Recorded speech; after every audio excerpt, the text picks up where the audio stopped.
Bangkok police স্টেশনের এক চিরায়িত সকাল, কিন্তু হঠাৎ ছন্দপতন।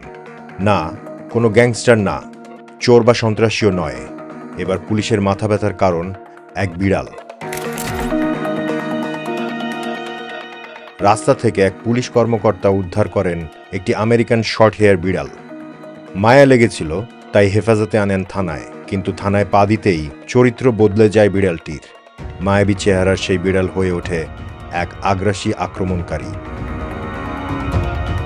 পুলিশের ওপর শুরু হয় আঁচড় আর কামড়ের ঝড়। আহত হন একের পর এক কর্মকর্তা। বাধ্য হয়েই বিড়ালের বিরুদ্ধে নেওয়া হয় গ্রেফতারের সিদ্ধান্ত। মাস্কটও তুলে ফেলা হয় বিড়ালটির।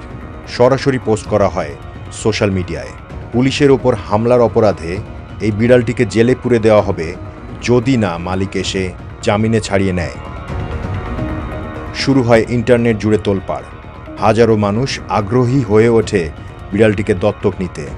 শেষমেশ খুঁজে পাওয়া যায় তার আসল মালিককে। বিড়ালটির নাম নুপটাং, যার অর্থ টাকা গণনা। মালিক জানান, নুপটাং ইচ্ছে করে কামড়ায়নি, খিদে পেয়েছিল, তাই একটু বেপরোয়া হয়ে পড়েছিল। মালিকের দেওয়া মুচলেকায় অবশেষে পুলিশ হেফাজত থেকে ছাড়া পায় নুপটাং। চোর ডাকাত নয়, এবার পুলিশের মাথা ব্যথার কারণ এক ক্ষুধার্ত বিড়াল।